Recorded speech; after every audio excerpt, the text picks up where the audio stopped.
తాజా అంశాన్ని చూస్తున్నాం. నకిలీ మద్యం కేసులో సిట్ ఎదుట జోగి రమేష్, రాము కుమారులు హాజరయ్యారు. జోగి రమేష్, రాము అరెస్టు సమయంలో లభించిన ల్యాప్టాప్ల ఆధారంగా విచారించినట్లు తెలుస్తోంది. దీనికి సంబంధించి మరింత సమాచారం మా ప్రతినిధి సూర్యారావు అడిగి తెలుసుకుందాం. సూర్యారావు, చెప్పండి, విచారణకు సంబంధించి తాజా సమాచారం ఏంటి?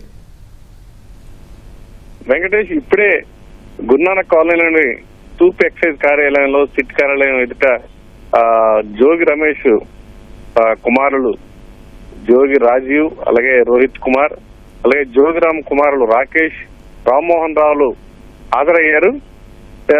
గతంలో జోగి రమేష్ అలాగే అతని సోదరుడు జోగిరామును అరెస్ట్ చేసే సమయంలో ల్యాప్టాప్లు లభ్యమయ్యాయి.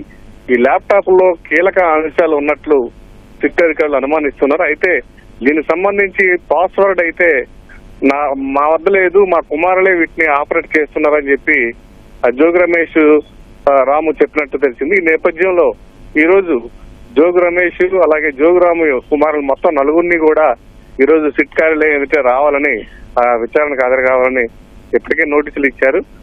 ఇవాళ అయితే ఆ నోటీసులు ప్రాతిపదికన ఈ నలుగురు కూడా వైసీపీ ఎన్టీఆర్ జిల్లా అధ్యక్షుడు దేవినేని అవినాష్ వెంట పెట్టుకుని ఈ రోజు సిట్ కార్యాలయానికి వచ్చారు. మొత్తం మీద అయితే సిట్ అధికారులు ఈ ల్యాప్టాప్ లో సమాచారం అలాగే పాస్వర్డ్ ని తీయించి ఆరా తీసే అవకాశం ఉంది.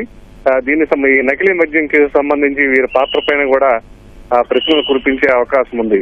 మొత్తం మీద అద్దేపల్లి జనార్దన్ రావుతో మాజీ మంత్రి జోగి రమేష్ కు అతని సోదరుడు రాముకు ఉన్న సంబంధాలపై ఇప్పటికే కస్టడీలో పలుమార్లు ప్రశ్నించిన సిట్ అధికారులు ఏ ఒక్క అంశాన్ని కూడా అవకాశాన్ని కూడా వదలటం లేదు. మొత్తం మీద ఈ ల్యాప్టాప్ లో కూడా కీలక విషయాలు అలాగే బ్యాంక్ లావాదేవీలు, స్టేట్మెంట్, తర్వాత ఇతర కీలక సమాచారం లభించే అవకాశం ఉందని అనుమానిస్తున్నారు. అందుకే ఈ నలుగురిని కూడా ఈరోజు సిట్ కార్యాలయం పిలిచి ప్రశ్నించినట్లు సమాచారం. వెంకటేష్, మొత్తం అయితే ఈ సిట్ విచారణకు హాజరైన రాజీవ్ మీడియాతో మాట్లాడుతూ ఇది కేవలం కక్ష సాధింపు చర్య తప్ప తాము ఎలాంటి తప్పు చేయలేదు, ఎలాంటి భయపడే ప్రశ్నే లేదు, చట్ట ప్రకారమే వీటిని ఎదుర్కొంటామని మీడియాతో చెప్పారు. మొత్తం మీద అయితే ఈ విచారణ మధ్యాహ్నం వరకు సాగుతుందా లేకపోతే సాయంత్రం వరకు కొనసాగుతుందనేది చెప్పలేదు. మొత్తం మీద అయితే ఈ ల్యాప్టాప్ లో అంశాల ఆధారంగానే ఆయన ప్రశ్నించినట్లు మనకు తెలుస్తుంది. వెంకటేష్, ధన్యవాదాలు సూర్యారావు.